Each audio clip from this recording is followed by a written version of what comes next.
Good morning student. हम class 8 chemistry synthetic fibres and plastic का जो मैंने कल वीडियो दिया था आपको, उसमें बताया था सिंथेटिक फाइबर्स क्या है और प्लास्टिक के विषय में अभी नहीं जिक्र कर रहा हूँ। सिंथेटिक फाइबर क्या है इसके संदर्भ में मैंने कुछ पॉइंट डील किया था कल। रेडॉन के विषय में बताया था। आज नायलॉन के विषय में हम लोग पढ़ेंगे पॉलिस्टर और यूजेज ऑफ पॉलिस्टर और पीईटी क्या है, इस संदर्भ में हम लोग आज जानकारी इकट्ठा करेंगे। तो जिस तरीका से नायलॉन यानी ये दो वर्ड से बना हुआ न्यूयॉर्क और लंदन, न्यूयॉर्क एंड लंदन दो वर्ड से मिलके बना हुआ है और बेसिकली ये सिंथेटिक फाइबर ही है, कंप्लीट सिंथेटिक फाइबर्स है। आप nylon is a synthetic fibres आप कर सकते हो। Nylon is the first fully synthetic fibres made by the man without using any natural raw materials like a plant and animals, raw material, natural raw materials, plant and animals। तो ये बिना plant and animal से बना हुआ है। It was the made in the first 1931। ये पहली बार 1931 में बना। कब बना?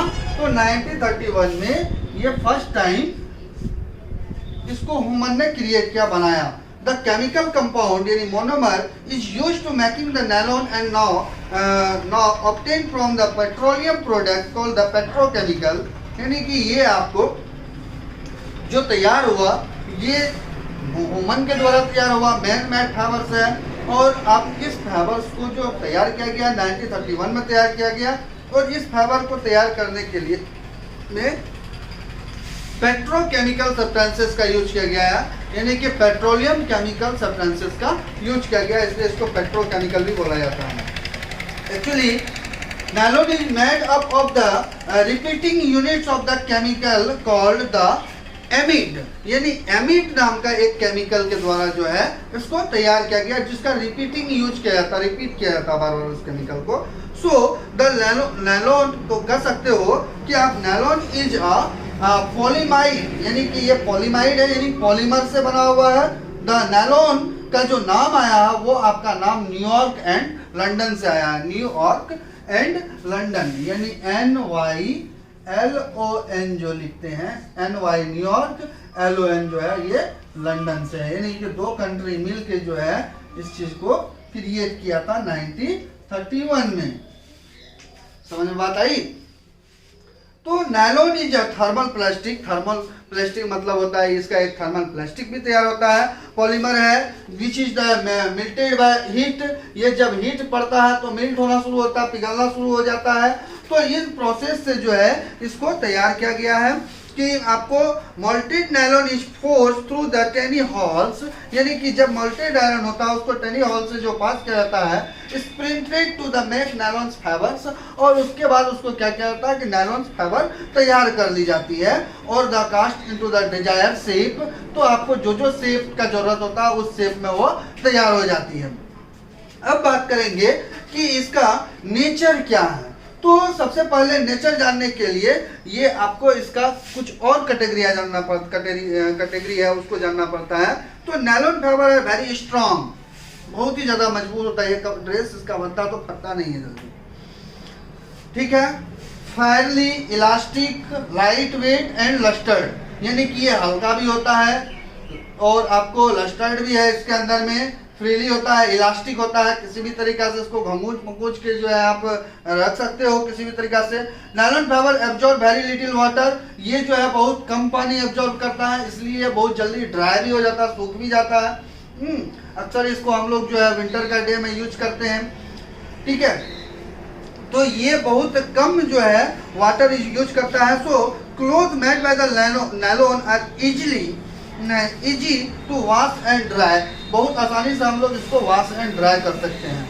नायलॉन को जो है ये वाटर रेसिस्ट भी होता है, यानी कि इससे चिट आवाज भी आएगी आपको जब भी इसका जो आप इस तरह से इसको करेंगे। तो nylon fibre have high absorption resistance, यानी कि high water and tear resistance होता है इसके अंदर में, यानी कि पानी जाने के बाद ये बहुत जल्दी सूखता भी है। तो ये ज़्यादा देर धूप में रहने के बाद जो है आपको आप स्पार्कली जैसा आवाज़ भी करेगा, जिस तरह से स्पार्क करता है, ठीक है। तो ये कुछ प्रॉपर्टीज है इसका, और इसको समझना चाहिए। आप बुक स्टडी नहीं कर रहे हैं, बुक स्टडी कीजिए और आपको इससे ज़्यादा डिटेल समझ में आएगा।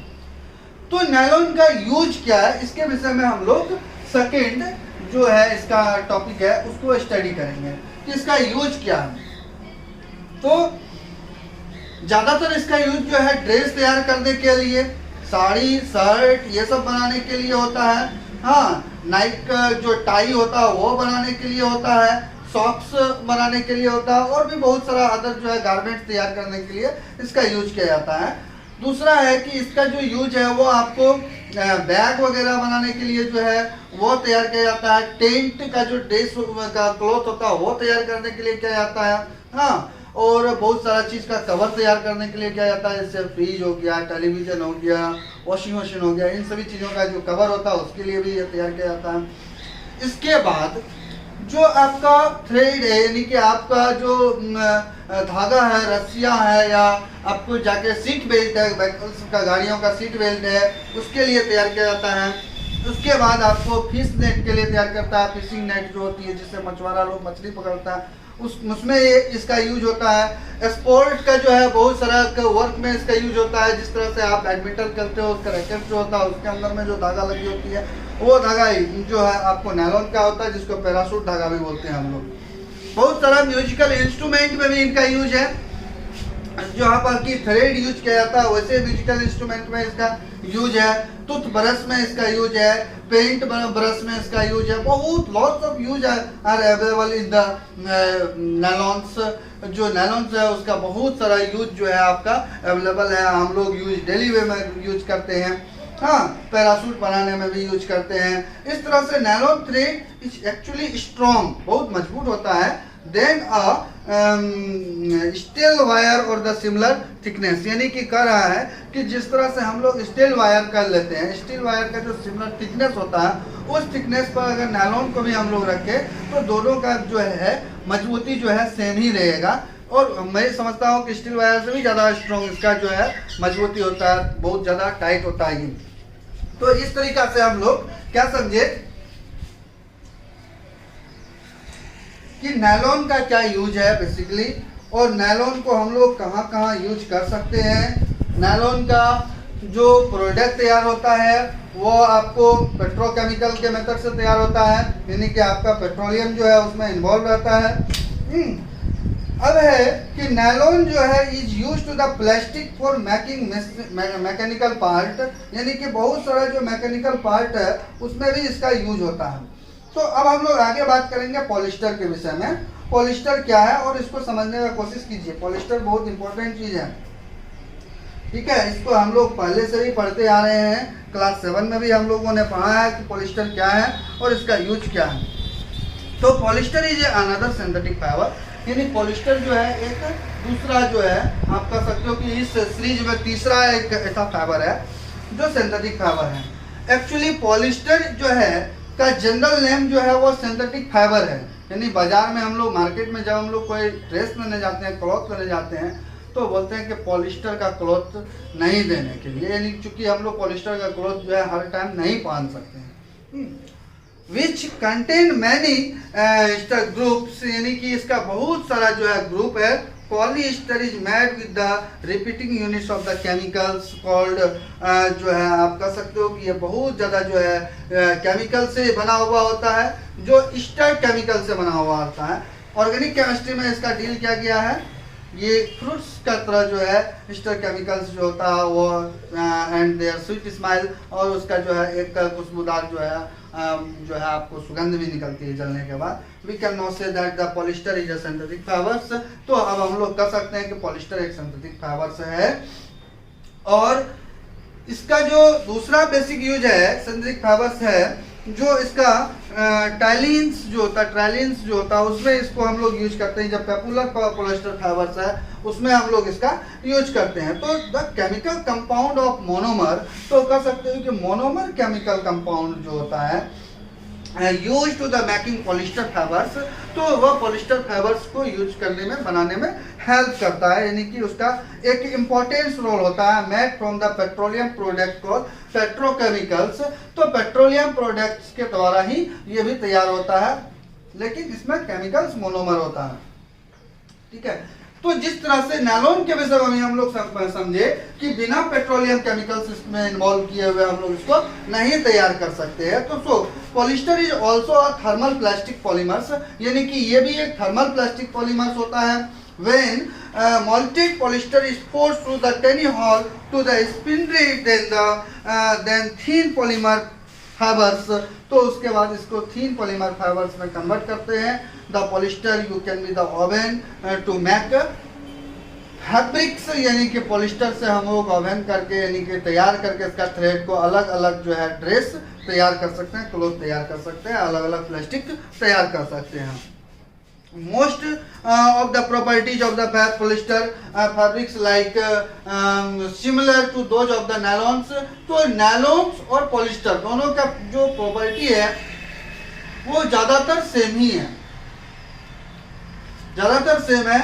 इसलिए हम लोग को जो है समझना चाहिए कि ये भी पेट्रोकेमिकल है, ये भी पेट्रोकेमिकल है और ये भी पेट्रोकेमिकल है, यानी दोनों जो प्रोडक्ट तैयार हो रही है वो पेट्रोकेमिकल के द्वारा तैयार हो रही है। इसमें मोनोमर एक केमिकल को लिया जा रहा है जो चेन सीरीज है, यानी छोटे छोटे मॉलिक्यूल्स को मिलके बनाया जाता है। तो ये बात भी आपके सामने आ गया। अब हम लोग यूजेज ऑफ द पॉलिस्टर, यानी क्या हम लोग यूज क्या है इसका पॉलिस्टर का, उसके विषय में समझते हैं।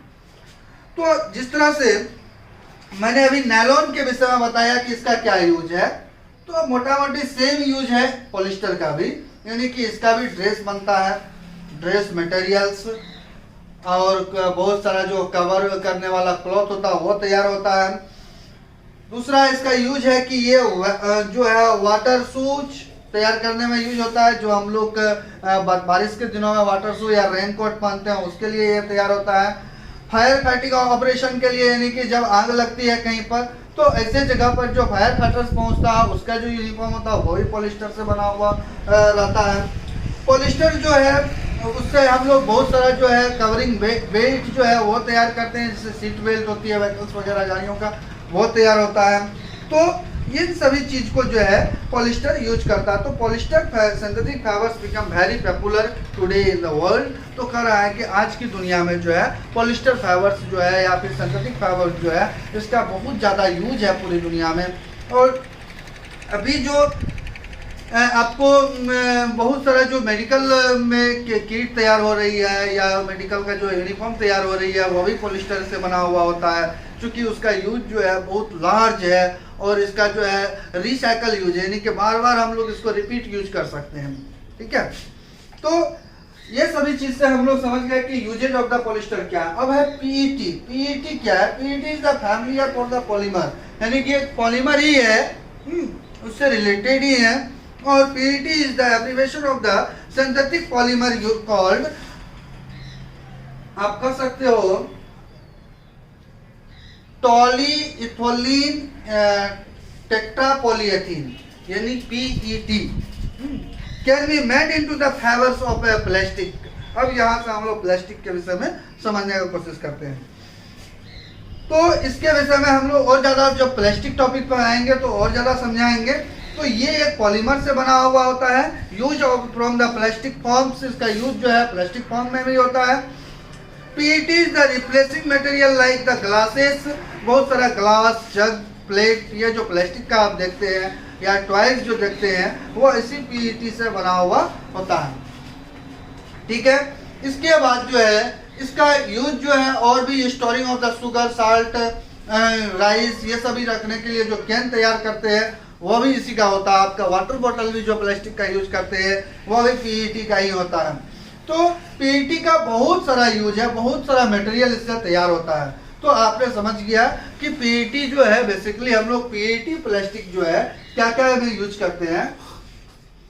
जूता बनाने में जो बारिश का दिनों में होता है, रेनकोट बनाने में जो हम लोग बारिश के टाइम में पहनते हैं, या फिर छाता बनाने में जो बारिश में हम लोग यूज करते हैं, या फिर अदर कोई भी प्लास्टिक का आपके पास प्रोडक्ट है जो जिसको आप लोग यूज करते हैं प्लास्टिक बैग छोड़ के, प्लास्टिक का कोई अगर प्रोडक्ट आपके पास है तो वह PET से ही बना हुआ होता है।